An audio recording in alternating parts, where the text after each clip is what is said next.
Onward Sales, Chattanooga Homes.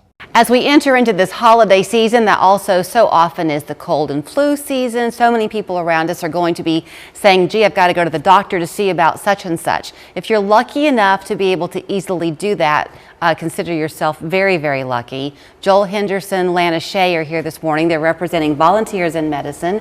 And the truth is, we were talking before we got on camera, so many people watching this morning don't have that easy go have a copay and get yourself looked at life. It's very difficult for many people to get medical care. Absolutely. And we were talking earlier, it's in the past 20 years, this definitely has not changed.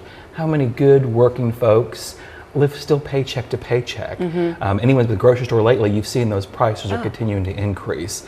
And when you're having to choose, which we talk about today hopefully, between if you even have the ability to have insurance or if you don't, how are you seeing a doctor if you even have one that you're able to get to see? It does seem like life gets increasingly complicated. We were talking a little bit about the types of people who you see, Lana. Many of them are part-time employees. You mentioned a lot are caregivers for their family full-time. Definitely, and it can be a full-time job in and of itself to navigate the healthcare system or insurance or the lack of insurance or even resources in the community. So that's really what the goal of my role is. So as we talk this morning and you're watching, if you or someone you know maybe falls between those cracks and you need some help, they would love to be able to offer that to you if they possibly can. So obviously the access to the medical care is what you typically come on and talk about, Joel. Yes. But y'all have opened up this kind of community health navigator, you call it. We have. Lana's with that. What does that do? So if I can start with that a little bit. Yeah. A couple years ago, we're coming out of the pandemic,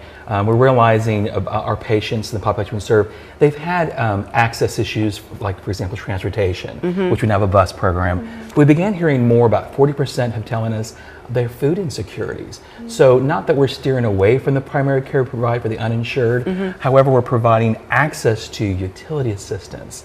Like I would say, if you have a place to lay your head, you won't be able to possibly make that appointment to your doctor's office. So it's really connecting those challenges of unmet needs to resources in our community. So does that mean, Lana, that to get through the door to see you with the community health navigator, do they first need to have a medical need, or if someone's watching this morning and maybe they're kind of under a doctor's care and they're fine, but they still are struggling with these other life issues? Sure. So they need to be established with us as a patient first. But once they're established with us, we'll be able to connect and get them connected to any resources in the community. You mentioned like the transportation part of it. I had a daughter who was once getting pretty extensive care at Vanderbilt, and I never quite knew when I was going to be going, and my priority then was having gas in the car to get to Vanderbilt when I had to go.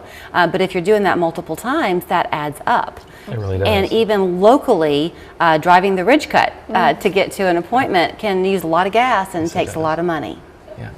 And that's what we're trying to help with, once again, is taking some of those barriers, if we can, to increase that access for their consistent, that continuity of care for their doctor's appointments. And once again, that's what we do, absolutely no cost within our region, unheard of. We're still figuring that out, thanks to good funders. The Tennessee Charitable Care Network believed in what we were trying to do and funded Lana's position initially. And we're continuing to wrap that out through the end of this year, looking at other local partners to help fund that for some of the real positive impacts that we're helping our patients. You know, you talk about this effortlessly, but it is a lot of effort that's gone in for the last 20 years behind Volunteers in Medicine, and the key word is that volunteers. Y'all are fresh off of Denim and Diamonds, which is a big fundraiser to help with the whole medical community here, but doctors love to give back. And that's what they're doing here with y'all. With that partnership, because that's Project Access with Denim and Diamonds, they're the specialty care.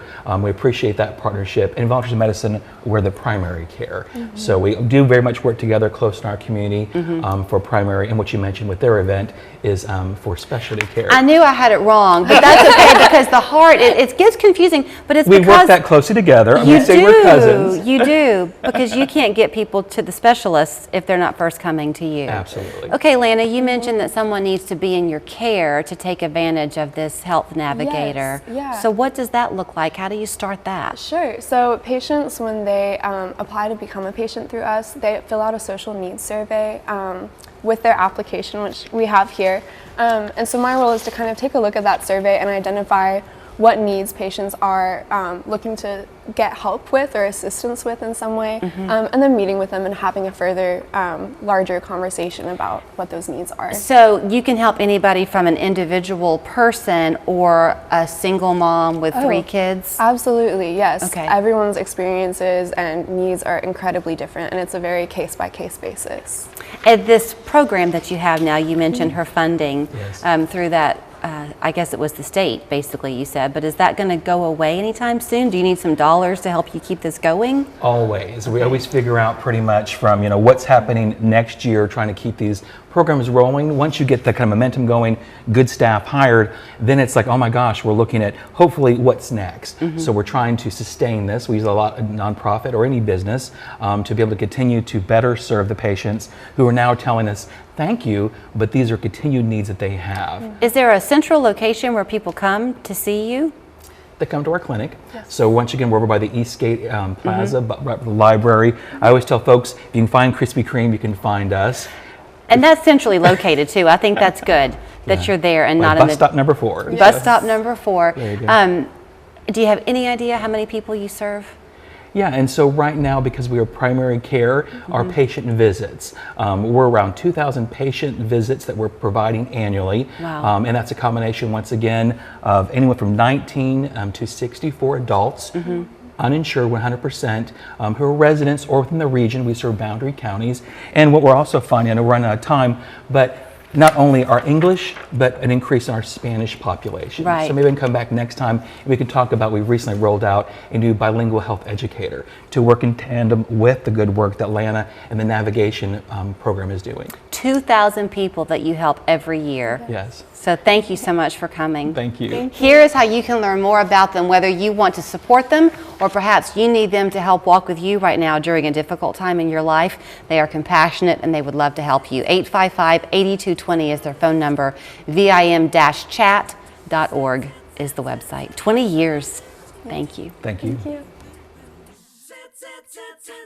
Oh no, not again. If you are worried about pet messes on your new floor, fear not. The flooring options from Floor Coverings International Chattanooga are pet and kid friendly. Our products feature easy clean.